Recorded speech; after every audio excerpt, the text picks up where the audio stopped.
Good morning. So I praise God na dumating uli yung time ng schedule ko sa pagsishare ng salita ng Diyos sa mga kapatiran po dito sa FBCF, Dasmariñas.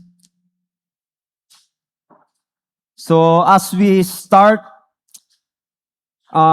sa ating pong pagpasok sa Holy Week, so tayo po ay magsisimula sa pag-aaral doon po sa 7 huling wika ng ating Panginoon Kristo sa krus ng Kalbaryo.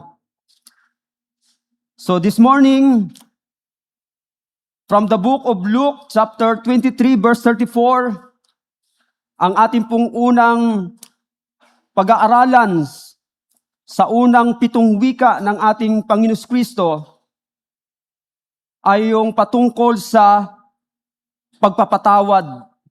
So ang pamagat po ng ating mensahe, the first word from the cross, forgiveness. So according to Herbert Lockyer, sa kanya pong aklat na may pamagat na all the last words of saints and sinners, according to him, the last word of both saints and sinners about to enter eternity, what they had to say before their stammering tongues lay silent in the grave, demands our deepest attention and most earnest concern. If when the soul is face to face with eternal realities, true character is almost invariably manifest, then we can expect the lips to express glorious certainty or terror concerning the future. So maging yung mga mahal natin minsan sa buhay na naghihingalo, kapag nagsabi po na magpuntahan po tayo sapagkat mayroong huling sasabihin ang mahal natin sa buhay na yon, ay pinapahalagahan po natin dahil sa ating pong pagkaunawa na ang huling binabanggit o winiwika ng isang mamamatay ay napakahalaga.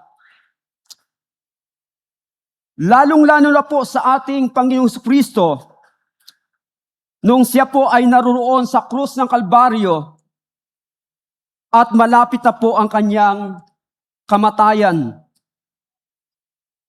At sa kanya pong paghihingalo doon sa krus ng Kalbaryo, ay nagbitaw po siya ng 7 huling wika. At ang una sa huling 7 wika na yon ay ang sabi niya sa Luke chapter 23 verse 34, Father, forgive them, for they know not what they do. Ama, patawarin mo sila sapagkat hindi nila nalalaman ang kanilang ginagawa. Bago po tayo magpatuloy sa ating pag-aaral sa unang wika nito ng ating Panginoon Kristo doon sa krus ng Kalbaryo, tayo po ay sumandaling manalangin.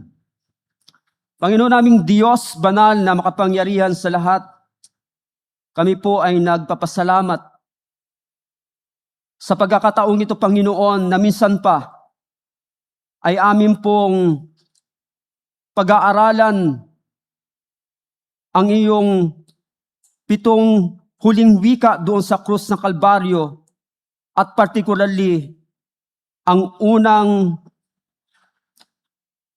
una doon sa huling 7 wika na iyong binigkas sa krus ng Kalbaryo. Panalangin po namin, Panginoon, na alisin mo nawa sa aming mga puso at isipan ang mga kasalanan na siyang humahadlang sa aming tunay na pagkaunawa ng iyong mga salita, Panginoon. Dalayan po namin na sa magitan nawa ng Banal na Espiritu, buksan mo po ang aming mga puso at isipan, Panginoon. At tulungan mo po kami na aming maunawaan mula sa aming mga puso ang mensahe ng iyong mga salita na amin pong pag-aaralan sa oras ito, Panginoon. Bigyan mo rin po kami, O Diyos, ng mapagpakumbabang puso na nakahanda, Panginoon, makinig at sumunod sa iyong mga salita, Panginoon. Nawa, O Diyos, ingatan mo po kami sa gawa ng kaaway, Panginoon. At nawa, O Diyos, patnubayan mo po kami hanggang sa matapos po namin ang pag-aaral ng iyong mga salita at matanggap po namin, Panginoon, ang iyong pagpapalang spiritual na iyong nais na ibigay sa amin sa magitan ng mensahe ng iyong mga salita na aming pag-aaralan sa oras na ito. Ito po ang aming samo at panalangin, Ama, sa tanging makapangyarihan na pangalan ng aming Panginoong Hesukristo na aming tagapagligtas. Amen. So sa unang huling wika, sa 7 huling wika ng ating Panginoong Hesukristo, ito po ay nasa uri ng pananalangin. Ito ay isang panalangin ng isang Panginoon at tagapagligtas na panalangin na dito ay napakahalaga na ating pong maunawaan. At upang ating pong maunawaan ang uri ng panalangin na ito o yung wika na nasa uri ng pananalangin, ay ating pong pansinin dito ang dalawang uri o yung characteristics ng pananalangin po na ito. So ang una pong katangian o karakteristik ng pananalangin na ito po ay isang petition. So let us notice and let us study the first characteristic of this prayer of the Lord Jesus Christ, yung the petition. So pansinin po natin, nasabi dyan ng ating Panginoon Kristo, Father, forgive them. So dito po sa petition ng ating Panginoon, may dalawa po tayo ditong napakahalagang papansinin na yung una, yung the receiver of Jesus petition. The receiver of Jesus petition. And obviously, makita po natin dyan that the receiver or the addressee of this prayer of the Lord Jesus Christ is none other than the Father. Sabi niya yan, Father, forgive them. So let us remember that our Lord Jesus Christ taught the disciples on how to pray. In Luke chapter 11, particularly sa verse 2, nasabi po sa verse na ito, and He said to them, when you pray, say, Father, hallowed be your name. Your kingdom come. And in this petition, na kung saan ang receiver ng kanyang panalangin ay walang iba kundi ang Ama, makita po natin dito that beginning of the crucifixion of our Lord Jesus Christ until the end, mapapansin po natin na sinimulan ng ating Panginoon ang pag-address sa Ama. At hanggang doon po sa huling wika, ang sabi doon ng ating Panginoon Kristo, Father, into thy hand I commit my spirit. So makita po natin dito yung humanity ng ating Panginoon Kristo. Humanity, and as human, we can see on how He lived as an example sa magitan po ng kanyang pagkakatiwala sa Ama ng lahat ng kanyang mga ginawa, maging sa kanyang pananalangin dito. It is all to the Father. Lahat ay kanya pong ipinagkatiwala sa Ama. At nakita din po natin dito yung kanyang pagbibigay ng halimbawa sa mga alagad na anuman ang mga gagawin natin ay atin pong gawin bilang pagsunod sa kalooban ng Diyos Ama. Kung kaya't pagdating po sa bahagi ng mga alagad, ang nais pong halimbawa na iwan dito ng ating Panginoon ay kilalanin ng mga alagad at ipagkatiwala sa Ama ang anuman pong kanilang gagawin, gaya ng gawain na tinupad ng ating Panginoong Hesukristo. So in Luke chapter 22 verse 42, sabi rin po dito, saying, Father, if you are willing, remove this cup from me. Nevertheless, not my will, but yours be done. But yours be done. Because when we pray, just like our Lord Jesus Christ, it is the will of the Father that we are obeying or following, not ours. So kaya every time na hindi po natin kinukumit sa panalangin ang anuman pong ating gagawin, ay hindi po natin sinasaalang-alang ang kalooban ng Ama at ating pong pinapangibabaw ang sarili po nating pamamaraan, ang sarili po nating kalooban. And in Hebrews chapter 5 verse 7, ang sabi din po dito, in the days of His flesh, Jesus offered up prayers and supplications with loud cries and tears to Him, referring to the Father, who was able to save Him from death. And He was heard because of His reverence. So dito, pinakita din po ng ating Panginoon yung napakahalagang dapat po nating makita at maintindihan. Pinakita na ito ng ating Panginoon sa magitan ng kanyang pananalangin at pagkakatiwala sa Ama. Lalo na po yung kapatawaran ng mga makasalanan, ay kanya po ditong pinapahayag ang kanyang paggalang, ang kanyang reverence sa Ama.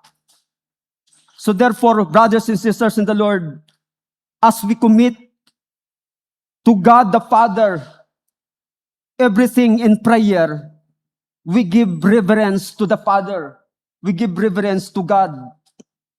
And every time na hindi po natin kinukumit sa panalangin ang anuman pong ating gagawin, ay pagpapahayag din po ng hindi pagbibigay ng paggalang sa Diyos. So these are the reasons, these are the examples kung bakit ito po ay napakahalagang pansinin po natin yung panalangin ng ating Panginoon na kung saan ay kanya pong inihayag o ibinigay, in-address sa Ama. Then secondly, the second very important truth here na ating pong papansinin ay yung the recipients of Jesus' petition. The recipients of Jesus' petition. Ang pinatutunguhan o yung pinagbibigyan ng kahilingan o ng panalangin na ito ng ating Panginoon. So sino po yung napakalinaw nating mapapansin dyan na recipients? Again, sabi po dyan, Father, forgive them. And we can notice the plural pronoun na them. So ito po ay tumutukoy doon sa mga nasa paligid na mga tao. At anong uri po sila ng mga tao?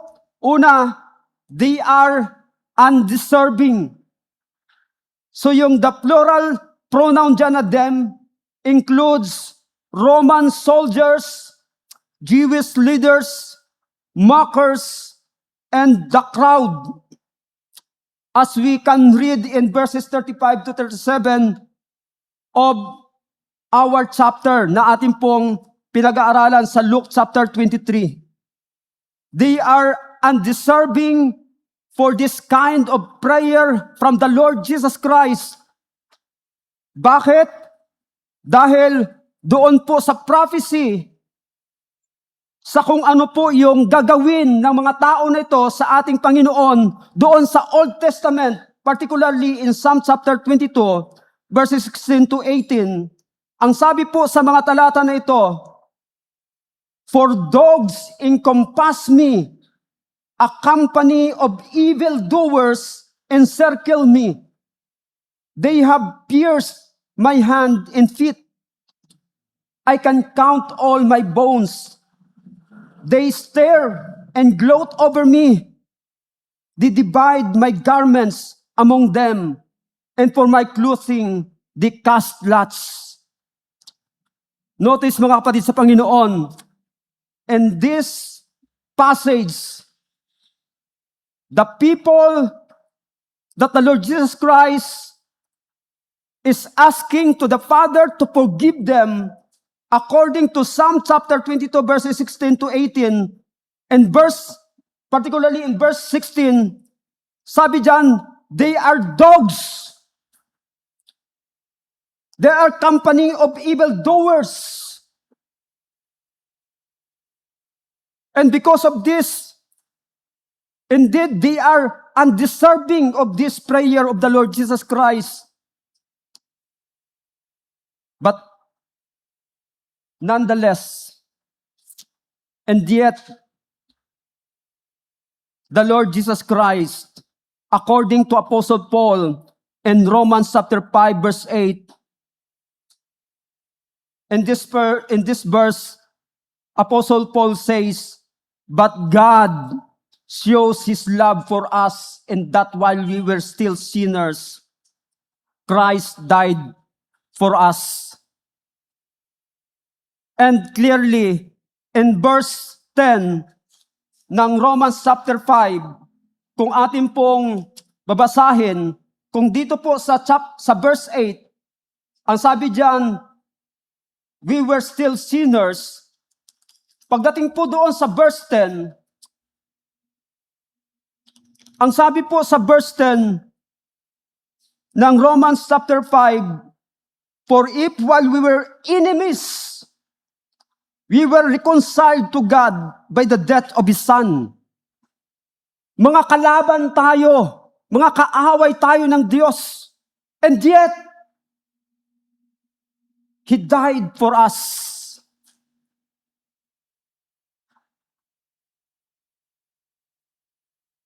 Ilan po sa atin ang nakahandang mamatay para sa kanyang kaaway, ni sa kanyang kaibigan? Ay hesitant tayo minsan na magbuwis ng ating buhay. How much more sa ating kaaway? Ganyan po ang ginawa ng ating Panginoon sa bawat isa sa atin. While we were yet still sinners, while we are still His enemies, and yet He died for us.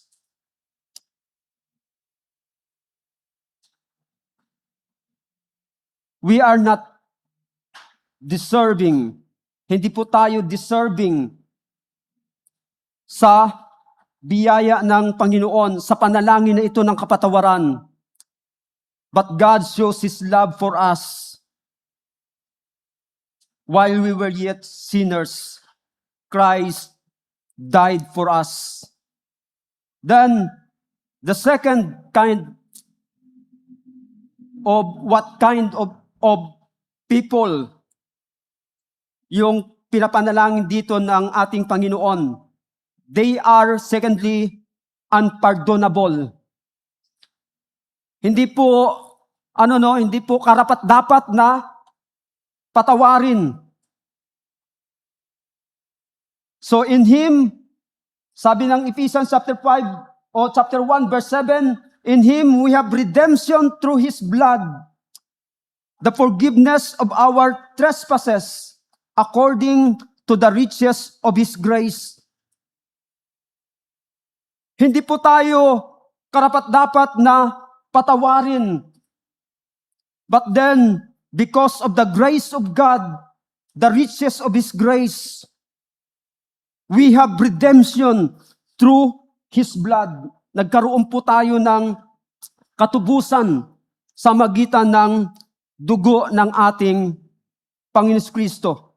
Ang kapatawaran ng ating mga kasalanan. So Jesus' petition to the Father reflects His compassion's intercession, seeking mercy for those acting against Him.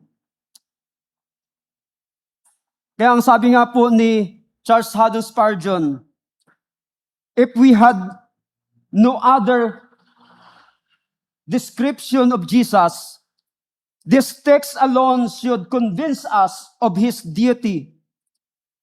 Moreover, it should evoke adoration and worship within us for a Savior who asked the Father to forgive sinners. So yun po dapat ang response ng mga mananampalataya. It should evoke adoration and worship.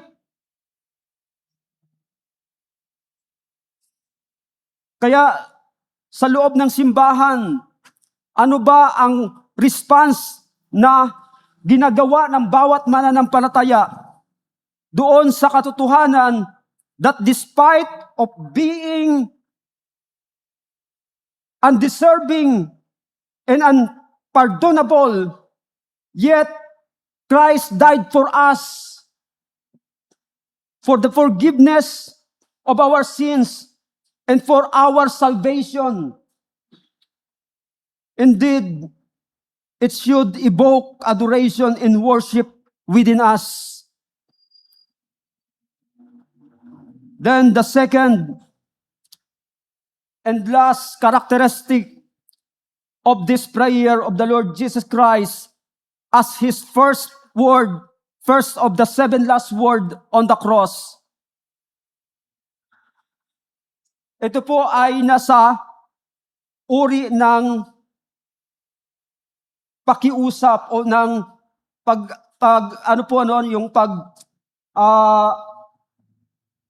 yung pagtatanggol sa mga makasalanan nito.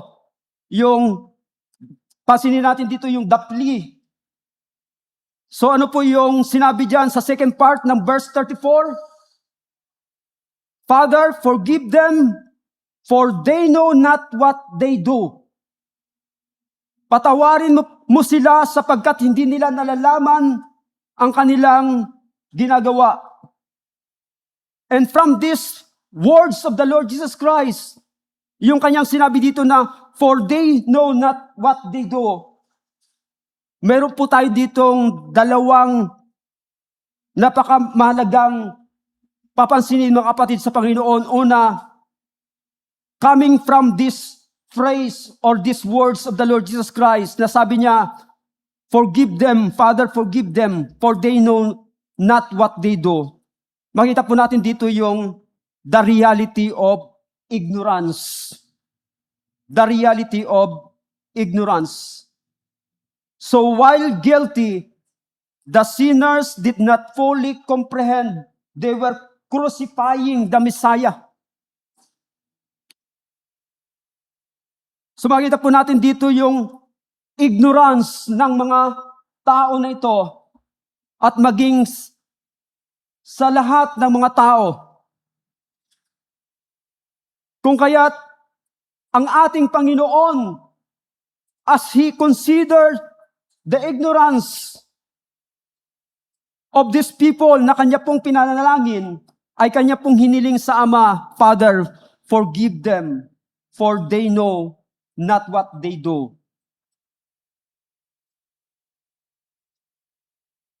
Kung atin pong babasahin ang Acts chapter 3 verse 17, ang sabi po sa talata nito, "And now, brothers, I know that you acted in ignorance, as did also your rulers." So dito po sa ano na to, sa verse na ito, kung atin pong kukunin yung buong context, dito po makikita po natin yung pangangaral ni Apostol Pablo ng Ebanghelyo ng ating Panginoong Kristo. Na kanya po ditong binanggit ang uri ng kasalanan na ginawa ng mga tao doon sa Jerusalem sa ating Panginoong Hesukristo. So kung atin pong sisimulan na babasahin doon sa verse 13 ng Acts chapter 13 o chapter 3, sabi po doon sa simula sa verse 13, before ng verse 17, sabi po dito, "The God of Abraham, the God of Isaac, and the God of Jacob, the God of our fathers, glorified His servant Jesus, whom you delivered and denied in the presence of Pilate, when he had decided to release him, but you denied the holy and righteous one, and asked for a murderer, si Barabbas, to be granted to you, and you killed."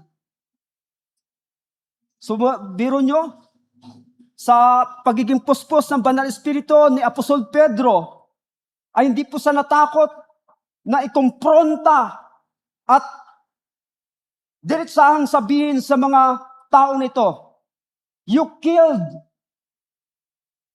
the author of life, whom God raised from the dead. To this we are witnesses. In His name, by faith in His name, has made this man strong, whom you see and know. And the faith that is through Jesus has given the man this perfect health in the presence of you all." And then, sa kanya po sinabi diyan, yung sa verse 17, "And now, brothers, I know that you acted in ignorance, as did also your rulers." As the Lord Jesus Christ, even though He is suffering on the cross, He prayed a prayer of forgiveness for this undeserving and unpardonable people. The prayer of forgiveness because they acted those sin in ignorance. So ito rin po yung sinabi ni Apostle Peter sa mga tao na ito sa Jerusalem. The same people, sila po yung nandoon sa baba ng cross ng ating Panginoon Kristo. Sila po yung mga tao na kung saan nung hinarap kay Poncio Pilato ang ating Panginoon Kristo at pinamili sila na kung sino ang palalayain, ang ating Panginoon o si Barabbas, ay mas pinili nilang palayain si Barabbas at ipako sa krus ang ating Panginoong Kristo. But then, as the Lord Jesus Christ, gaya po ng kanyang panalangin doon sa krus ng Kalbaryo, ang tiningnan ng ating Panginoon, yung mga tao na yon ay gumawa sa kanya ng kasalanan na kanya pong naunawaan na kanilang ginawa in ignorance. Kaya ito din po ang sinabi ni ni Apostle Peter sa mga tao na ito. Nasabi niya dyan sa verse 17, though formerly or now, brothers, I know that you acted in ignorance, as did also your rulers. And so, Apostle Paul o Apostle Peter still sharing the gospel to them. Kanya pa rin pong patuloy na ibinahagi sa mga tao nito ang mabuting balita ng kaligtasan bilang pagsalang-alang doon sa kasalanan na kanilang ginawa yon out of ignorance. And then, in 1 Timothy chapter 1, verse 13, even the Apostle Paul himself, sabi niya po sa verse na ito, though formerly I was a blasphemer, being a blasphemer, at sabi niya pa po dito, he was a persecutor, he was an insolent opponent, but then sabi niya dyan, but I received mercy because I had acted ignorantly in unbelief. Kahit ganoon ang kasalanan na ginawa ni Apostol Pablo laban sa iglesia ng ating Panginoon Kristo, laban sa mga Kristiyano, laban sa mga mananampalataya, still, the Lord saved him. Bakit? Sabi dyan ni Apostle Paul, I had acted ignorantly in unbelief.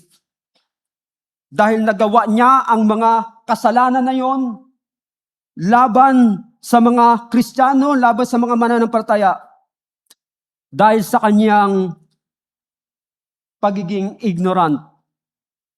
But then, he was forgiven. Siya po ay pinatawad ng Panginoon. So dito makita po natin yung the reality of ignorance. And because of this ignorance, the Lord Jesus Christ prayed the prayer of forgiveness. And the same that happened later on doon sa mga nagsabi na palayain si Barabas, ipako si Jesus. Sa magitan ng pangangaral ni Apostol Pedro, ay naligtas po ang mga tao na ito. At ganun din po si Apostol Pablo na sa kabila ng kanyang pag-usig sa mga mananampalataya, sa kabila ng kanyang pagpatay sa mga Kristiyano, but then, sabi niya, but I received mercy. I received mercy because I had acted ignorantly in unbelief.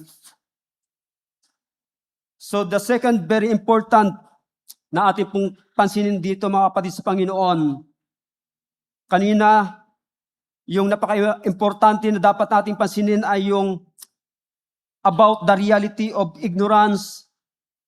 Pangalawa naman po, ating papansin dito yung the requisite for forgiveness. Ang kinakailangan para sa kapatawaran. So their ignorance did not make them innocent. So ignorance is different from being innocent.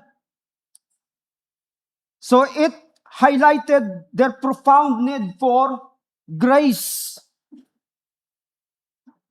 Hindi po ibig sabihin, dahil ignorante po sila sa kanilang ginawa na kasalanan laban sa Diyos, ay basta na lamang po sila maaaring patawarin.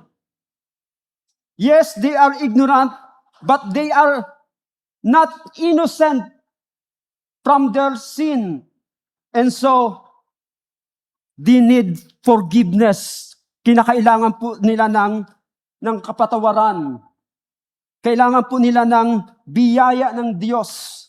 ng kapatawaran. Kaya sabi po ng Luke chapter 24 verse 47, and that repentance for the forgiveness of sins should be proclaimed in His name to all nations, beginning from Jerusalem. For a sinner to be forgiven, he or she must repent from his sin or her sin. Yan din po ang dapat na atin pong unawain. Gaya nga po na sinabi natin, yes, they are ignorant, but they are not innocent. So being not innocent, they need forgiveness. But then, for them to be forgiven, they need to repent from their sin. Kailangan po nilang magsisi sa kanilang nagawang kasalanan upang sila po ay patawarin. At sabi din po ng Acts chapter 2 verse 38, and Peter said to them, repent and be baptized every one of you in the name of Jesus Christ for the forgiveness of your sins, and you will receive the gift of the Holy Spirit. So that's the requisite for forgiveness. So Jesus asked God to grant forgiveness to the undeserving. Kaya sabi niya po, Father, forgive them, for they do not know what they are doing. So this plea demonstrates extraordinary mercy toward the spiritually blind. It intercedes for those who do not yet grasp the gravity or true nature of their actions. Overall, it points to God's grace extending even to those blinded by unbelief or deception, opening the door for potential repentance and forgiveness. So brothers and sisters in the Lord, despite of His suffering on the cross, our Lord Jesus Christ uttered the very important first word of the 7 last words. And this first word, doon po sa 7 last word ng ating Panginoon, is in the form of prayer. And the Lord Jesus Christ prayed a prayer that the Father forgive them, for they not know what they are doing. After ng ating Panginoon Kristo ay nagturo sa mga alagad, mula sa lahat ng mga alagad, itinuro ng ating Panginoon na mahalin niyo ang inyong kaaway. Hanggang sa kanilang, individually, sa bawat isa sa kanila, particularly kay Peter. One time, Peter asked the Lord, Lord, how many times I will forgive my brother? Diba anong sabi ng ating Panginoon? 70 times 7 times. But then, the Lord Jesus Christ not only teaching about forgiveness, He Himself exemplified this teaching. This is teaching to the disciples. And saan po na lugar, sa anong sitwasyon, pinakita ng Panginoon ang kanyang halimbawa na pagkatapos niyang magturo na magpatawad kayo, mahalin niyo ang inyong kaaway, ay kanya pong ginawa doon sa mga panahon na kung saan ay naghihirap siya sa krus ng Kalbaryo. Ang marami po sa atin ang napakadaling gawin ang magpatawad sa ating kapwa, lalo na po sa ating mga kapatid sa Panginoon, sa ating mga kapatiran. Kapag maayos ang ating pakiramdam, pagka hindi mainit ang ating ulo, pagka hindi tayo inaaway ng ating mga kapitbahay,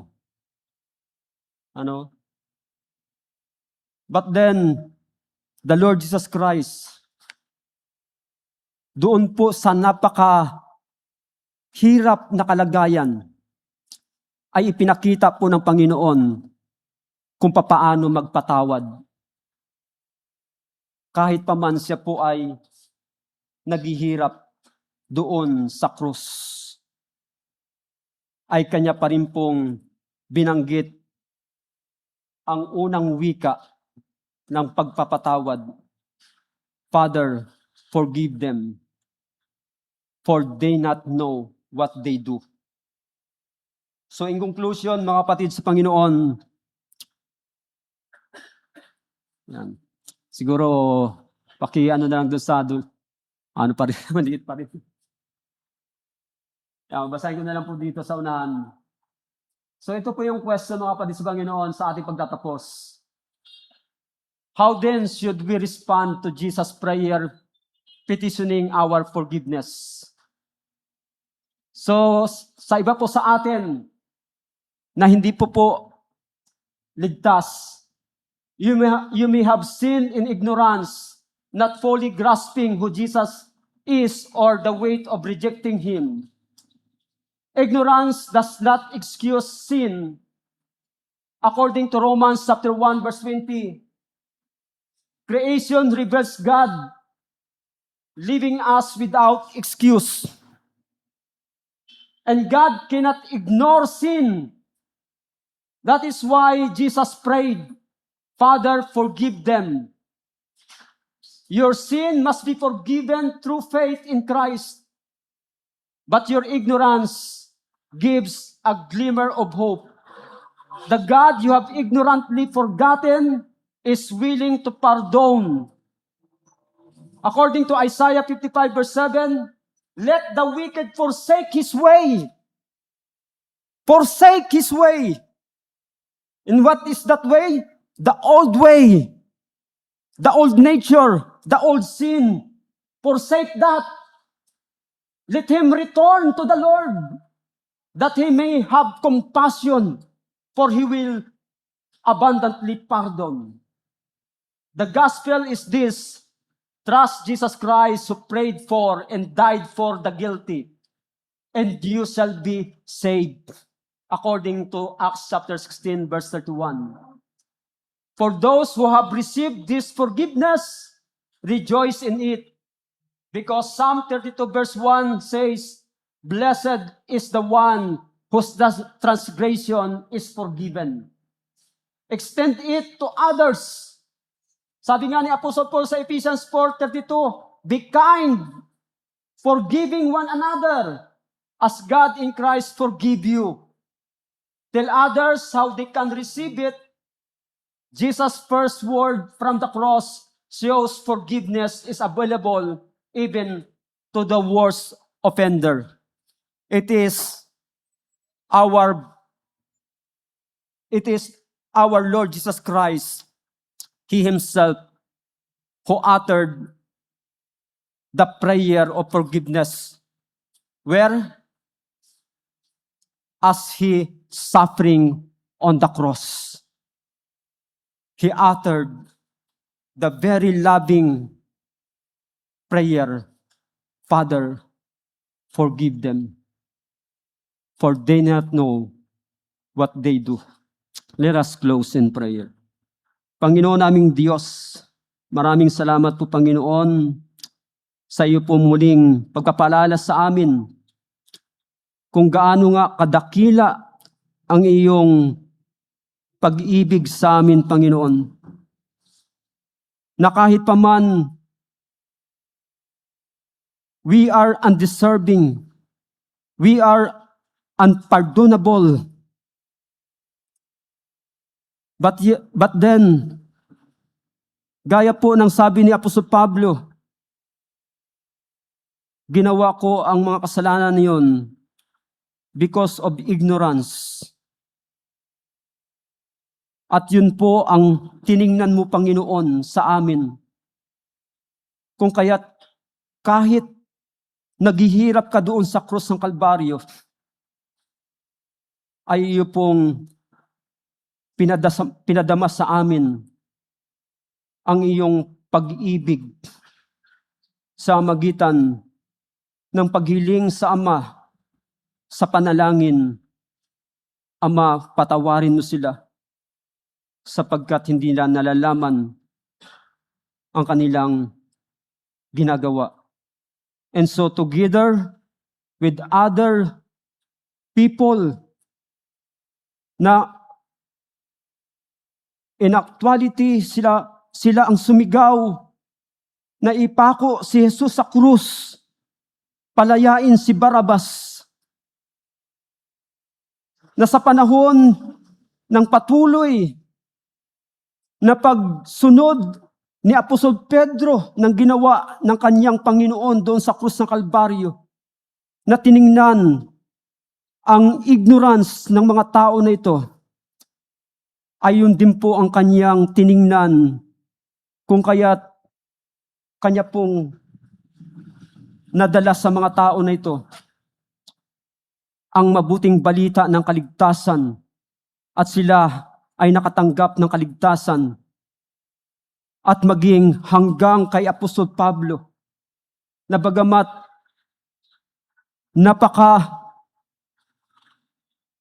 makasalanan si Apostol Pablo dahil sa kanyang pagpatay sa napakaraming mga Kristiyano, subalit nakatanggap siya ng kapatawaran, nakatanggap siya ng kaligtasan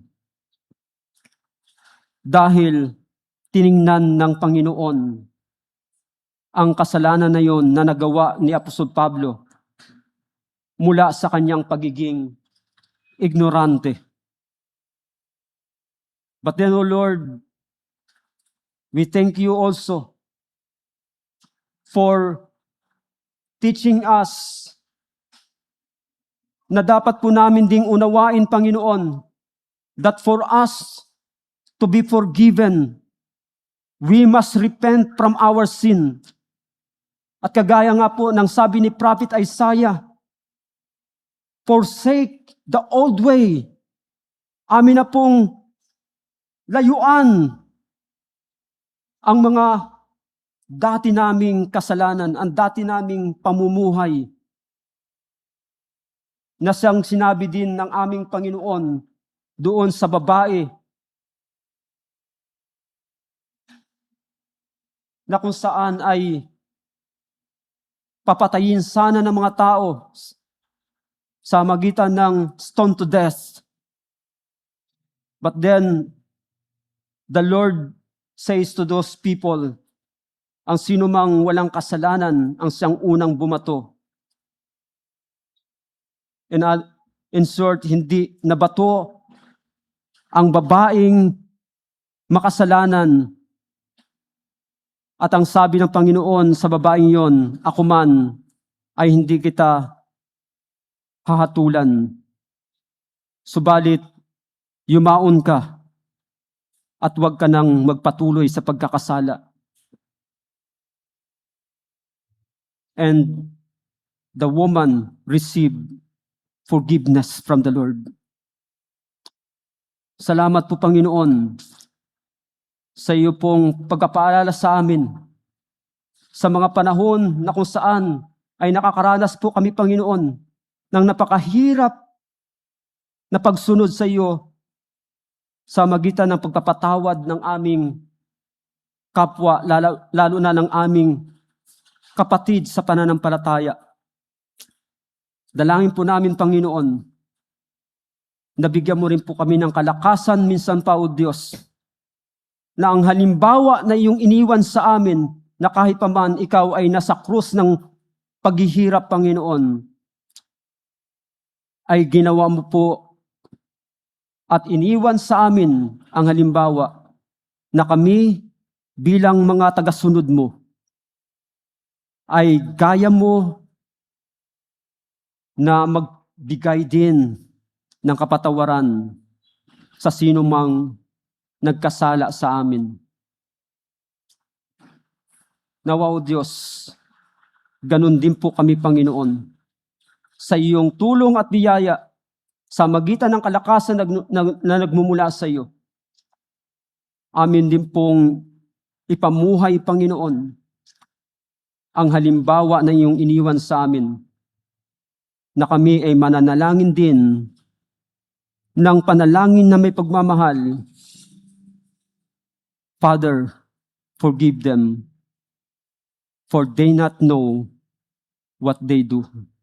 Ito po ang aming samo at panalangin sa tanging pangalan ng aming Panginoon Jesucristo na aming tagapagligtas. Amen.